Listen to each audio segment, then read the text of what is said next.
안녕하세요, 수건도둑입니다. 오늘도 구독자분 중고차 추천 영상인데, 오늘은 특정 차종을 추천하는 것이 중심이 아닌 그냥 중고차 구매함에 앞서서 조금 가져야 할 마음가짐에 대해서 간략히 알아볼 텐데요.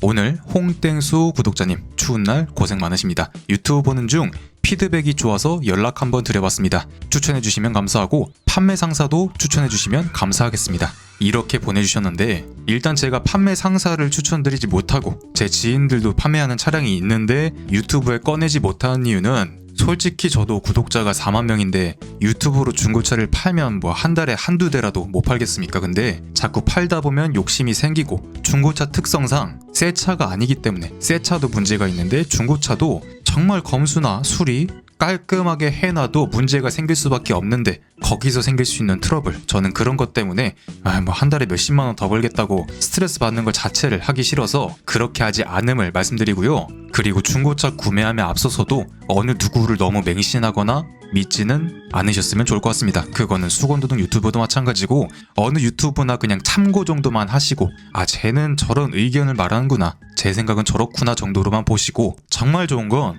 내가 좋아하는 차량 매매상에 가서 직접 눈으로 보고 만져보는 거거든요. 물론 뭐 매매상사에 가서 사지도 않으면서 차 여러 대 막 타본다고 그러면 당연히 싫어한 건 맞는데, 그래도 뭐 한두 대 적당히 시승해보고 눈으로 직접 옵션 만져보고, 요 차량은 상태가 이렇고 저 차량은 상태가 저렇구나, 엔진 소리 저 차는 이 정도고 이 차는 이 정도구나, 그 정도만 파악하셔도 구매에 있어서 큰 도움이 될 거라 생각이 들고요. 제 카카오톡이나 뭐 메일, 인스타그램으로 엔카 링크를 엄청 보내시는데, 제가 말씀드릴 수 없는 게 차를 아예 볼 수가 없기 때문에, 인터넷상에 뭐 이렇게 나와 있어, 누유도 없고 깨끗해, 사고도 없어. 근데 여러분들 다 아시겠지만 막상 가서 차를 보면 누유 누수 있고, 분명 성능장에는 사고도 없고 누유 누수도 없는데 가서 보면 있어. 이런 경우가 있기 때문에 어떤 차량이든 엔카의 뭐 성능 기록부, 보험 이력 이런 것만 보고 구매하시면 조금 애로사항이 있을 수 있기 때문에 엔카 링크를 보내셔도 제가 답변을 드릴 수 없는 부분이고요. 그리고 제가 그렇게까지 잘 알지도 않고, 저는 어쨌든 60% 이상은 수입차 밥을 먹고 있기 때문에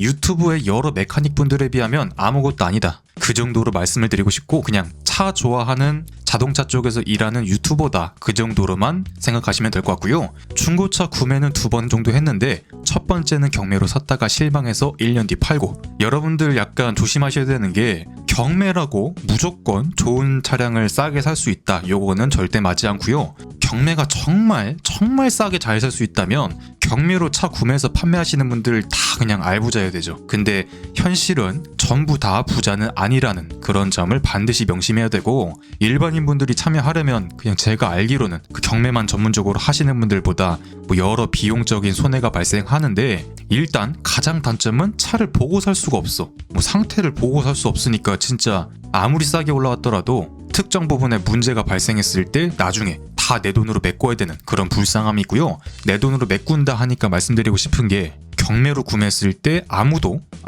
나한테 책임을 져줄 수 없다. 경매하시는 분들도 예를 들어서 10대 중에 8대를 대박을 쳤어. 많이 남았어. 몇백만 원씩 남았어. 근데 한두 대에서 공쳐버리면, 한두 대에서 묶이는 차 생기고 잘못 사는 상황이 생기면 8대로 돈 번 거 2대로 다 날리는 거다. 근데 아무것도 모르는 일반인이 경매를 참여했을 때 그 리스크를 어떻게 감당을 하나? 그렇기 때문에 저는 웬만해서는 매매단지에서 한 달 2,000km 보증 받을 수 있고, 그거는 차 상태에 대한 모든 부분을 보증받을 수 없지만 중고차기 때문에 어느 정도는 책임을 전가할 수 있기 때문에 중고차는 항상 매매상에서 구매하시는 것을 권장드리고 싶고요. 두 번째는 카니발 구형인데, 카페에서 그냥 무따로 사버렸습니다. 카니발 R 리무진인데 지금은 자주 고장이 나서 짜증난 상태고요. 카니발 R 엔진 들어간 카니발이 뭐 고장이 정말 많은 차량은 아니야. 물론 현대기아차 평균으로 봤을 땐 조금 더 리스크가 있는 차량으로 취급을 받지만, 키로수가 뭐 한 20만 중반부터 30만까지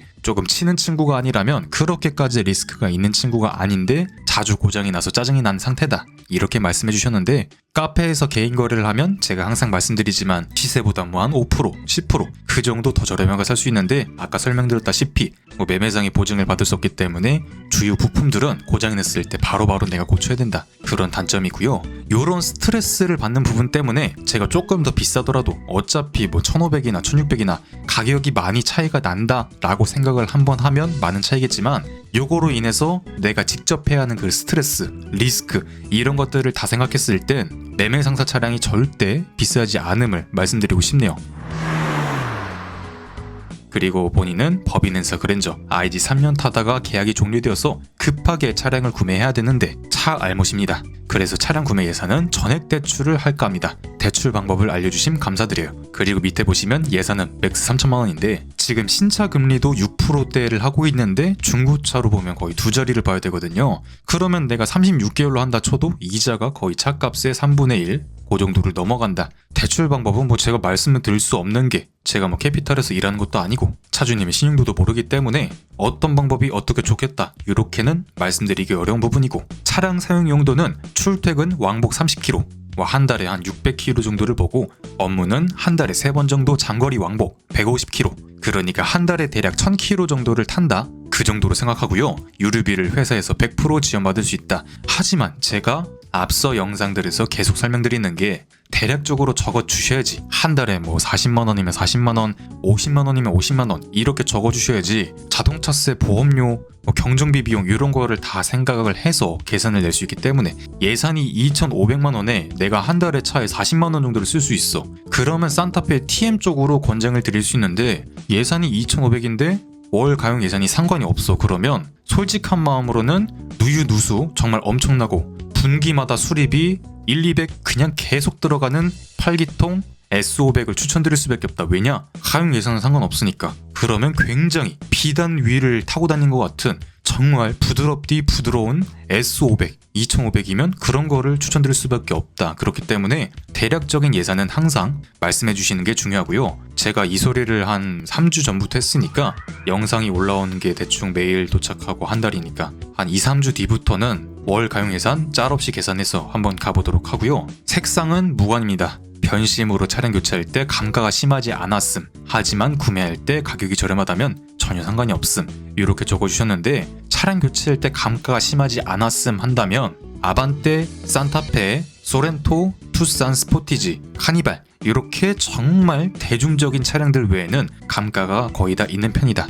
물론 정말 연식 높고 키로수 높은 수입 차량들은 구매해도 가격이 정말 바닥까지 쳤다면 더 이상 떨어질 값이 없기 때문에 감가가 거의 안 되긴 하지만 전액 할부로 차량을 구매하고 수입차로 간다, 요거는 상당히 이제 어지러운 부분이기 때문에 절대 그런 짓은 하지 않으셨으면 좋을 것 같고요. 저도 수입차 쪽에서 일을 하고 있지만 주변의 지인들이나 사장님들이나 도와줄 사람이 없다면 저부터도 수입차 유지하기 굉장히 힘든 부분이다. 하지만 저는 건너 아니까 수입차를 비교적 저렴한 값에 유지를 할 수 있는 거고, 아예 생판 모르는 분이 수입차를 탄다면 국산차 리스크의 2~3배는 그냥 기본으로 보셔야 된다. 그리고 옵션은 잘 모르겠고 오토홀드, 그러니까 브레이크를 한 번만 밟아도 정차 상태가 유지되는 시내에서 정말 편한 오토홀드가 있었으면 좋겠어요. 그리고 사람 마음이라 이런저런 기능이 많으면 좋겠죠 말씀해 주셨는데 개인적인 차량 구매는 처음이라 설레기도 하고 망설여지기도 합니다. 개인적으로는 렉서스 ES, SUV,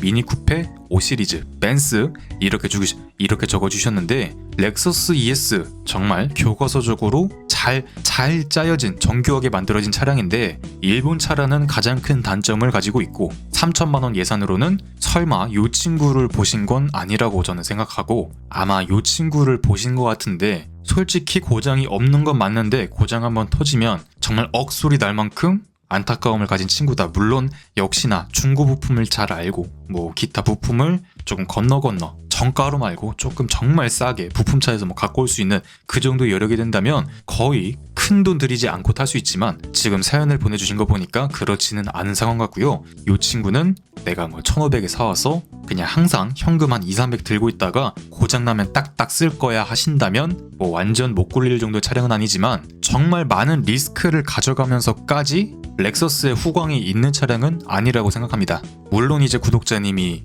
연배가 조금 있어서 이런 구형 렉서스가 잘 어울리는 그런 백발의 신사야 했을 땐 오히려 장점이 조금 더 있는 그런 차량이라 생각하지만 한 30대 분이라면 아빠차 타고 온 거로밖에 보이지 않는 그 정도의 세팅이다. 그리고 다음 SUV는 어떤 차종을 말씀하시는 건지 모르겠는데 만약 3천만 원 안쪽으로 보신다면 산타페 TM 디젤, 팰리세이드 등급 낮은 것, 그 정도로 보시면 되는데 기름값은 회사에서 지원이 되기 때문에 3.8 6기통 팰리세이드로 보셔도 변속기도 일반 8단이지 터보차저도 없는 3.8 그냥 자연흡기지. 여러모로 차량의 리스크는 없는 그런 펠리세이드라 생각이 들고요. 미니 쿠퍼는 절대 네버엔딩 스토리. 타보셨는지 모르겠는데 저는 가끔 타거든요. 진짜 모닝보다 차가 더 작다. 물론 정말 재밌어. 주행이, 운전이 너무나도 재밌는 차량이고 펀카란 이런 것이다를 정말 잘 보여주는 친구인데, 정말 나는 내 차에 다른 사람들 안 타, 나 혼자만 타. 그리고 승차감 더럽게 나쁘고 운전할 때 피곤한 거 참을 수 있어.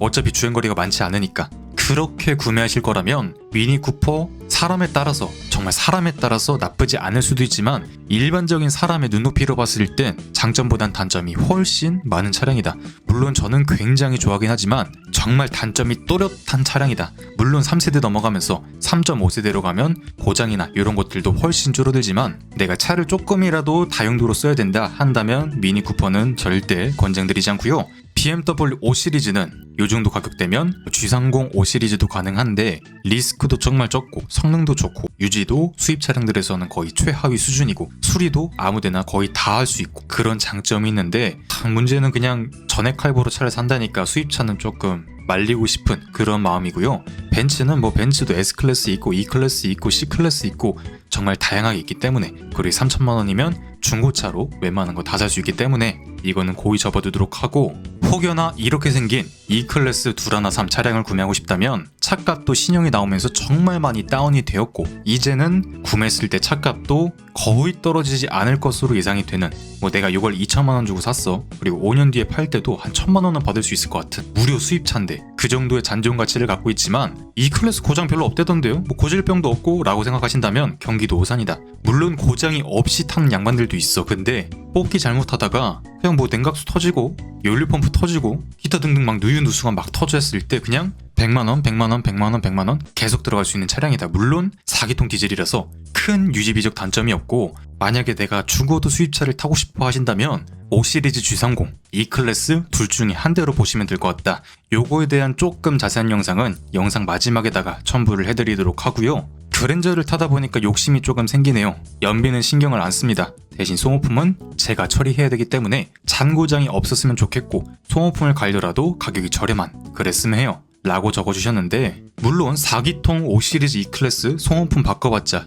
엔진오일 바꿔봤자 한 15만원 전후면 그냥 끝납니다. 별거 없기 때문에 1년에 2번 오일 바꾼다 치고 국산차보다 한 7만원 비싸다 쳤을 때 엔진오일 바꾸는 거는 1년에 15만원 정도가 차이가 나. 근데 갖고 왔을 때 일단 변속기 오일도 바꿔야 되고, 이 정도 연식이라면 타이어도 바꿔야 되고, 브레이크 패드, 연료 필터, 기타 등등 차를 갖고 오자마자 거의 한 1, 200은 차에다 태워야 되기 때문에 그러한 비용도 다 생각을 하시고 비용은 여유롭게 잡으시면 될 거고요.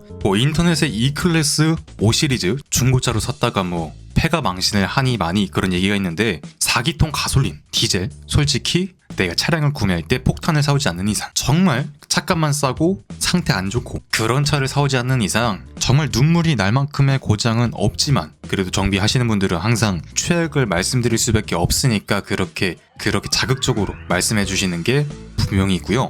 그래도 솔직히 카니발 R 리무진이 자주 고장나서 짜증난 상태라고 말씀하시는 분에게, 소모품은 저렴한 이렇게 말씀해 주시는 분에게 분명 쉽지 않은 차량이면 사실이다. 저도 지금 수입차를 몇 대 굴리고 있지만 그냥 고장이 나서 소모품을 바꿔야 돼서 돈이 50만원, 100만원 필요해 했을 때 저는 툭툭툭 던지거든요. 근데 그렇지 않다, 내가 차 소모품을 바꿀 때 15만원, 20만원에 벌벌 떤다 한다면 수입차는 절대로 안 된다고 말씀을 드리고 싶습니다. 아니면 구형 카니발 R 타셨으니까 그 다다음 더 뉴 카니발, 하이리무진 요런 거 2천만원대 사시고 10만원 중반대 사시면 큰 돈 들어갈 일은 없으니까 요런 걸로 하시면 좋을 것 같습니다. 제가 지금 목 상태가 너무 안 좋아서 녹음을 더 이상 할 수 없는 상태인 것 같아서 오늘은 여기까지 한번 알아보도록 하고요. 오늘은 조금 하소연을 했는데 중고차 구매하면 앞서서 다 피가 되고 살이 되는 내용이니까 반드시 처음부터 끝까지 한번 시청을 해보시고 참고 정도만 하시면 좋을 것 같네요. 만약에 여러분들도 이렇게 추천을 받고 싶다 하신다면 여기 나가는 메일로